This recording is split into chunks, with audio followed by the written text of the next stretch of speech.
Sejumlah kepala desa yang tergabung dalam Asosiasi Perangkat Desa Seluruh Indonesia atau APDESI Kabupaten Probolinggo, Rabu pagi 8 September 2021, mendatangi gedung DPRD setempat.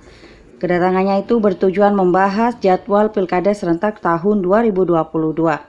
Pembahasan tersebut juga dihadiri oleh perwakilan dari Pemkab Probolinggo, yaitu Kepala Dinas Pemberdayaan Masyarakat dan Desa, Kabag Hukum Priyosiswoyo, dan Asisten 1 Heri Sulistianto. Selain itu, hadir pula beberapa anggota DPRD. Ketua DPC APDESI Kabupaten Probolinggo Hasanuddin mengatakan sebenarnya ada beberapa poin yang dibahas dalam pertemuan sekira pukul 10.45 itu. Pertama, berkaitan dengan jadwal Pilkades, lalu mengetahui ketersediaan anggaran untuk Pilkades. Berikutnya membahas muatan lokal dalam Perbup yang dinilai tidak berpihak kepada masyarakat maupun yang tidak berpihak kepada kepentingan-kepentingan incumbent. Misalnya adanya ijazah yang harus tinggi agar punya poin tinggi. Usaha APDESI ini cukup berhasil, pasalnya menurut Hasan ada beberapa poin yang sudah terjawab. Di antaranya ialah bahwa Pemkab menyetujui Pilkada serentak digelar Februari 2022. Lalu muatan-muatan yang mengandung polemik tidak akan dimuat dalam draft Perbup ke depan, soal anggaran juga sudah ada. Tadi kita sudah melakukan audiensi, ada beberapa poin yang memang dipertanyakan sama seluruh pengurus APDESI. Yang pertama adalah berkaitan dengan jadwal pelaksanaan Pilkades, yang kedua adalah ketersediaan anggaran, terus yang ketiga adalah berkaitan dengan muatan-muatan lokal yang tidak berpihak kepada masyarakat dan tidak berpihak kepada kepentingan incumbent. Nah, dan dari semua itu sudah dijawab dan eksekutif sudah mengamini. Yang pertama mengamini bahwa Pilkades tetap akan dilaksanakan pada bulan 2 2022. Terus kemudian terkait dengan anggaran sudah memang disiapkan, anggaran sudah ada yang dibebankan dalam APBD.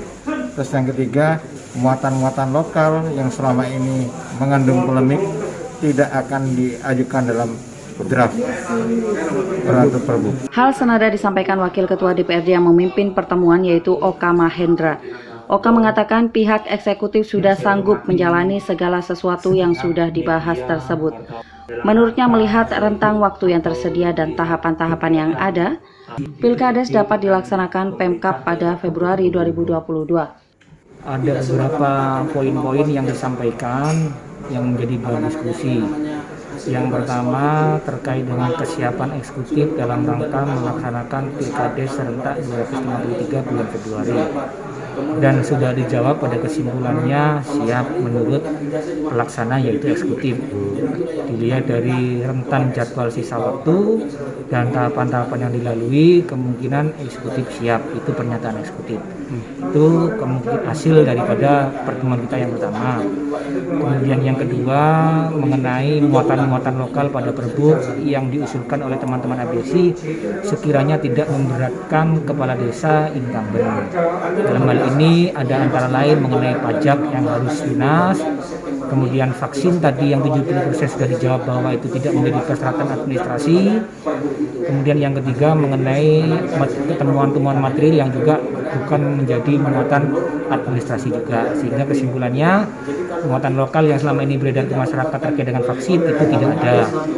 Yang kedua terkait dengan PBB masih akan kita diskusikan untuk menjadi draft Perbup minggu depan. Nah, jadi kesimpulannya minggu depan kita harus segera membahas mengenai Perbup yang bersama-sama secara simultan dibahas dengan beberapa stakeholder, sehingga bulan Oktober diharapkan sudah siap untuk melaksanakan tahapan-tahapan Pilkades. Selanjutnya, Dewan juga akan segera membahas Perbup tersebut dengan beberapa pihak terkait, sehingga pada Oktober 2021 tahapan Pilkades serentak ini sudah bisa dilaksanakan. Laporan Zainul Rifanta, Datu DTV.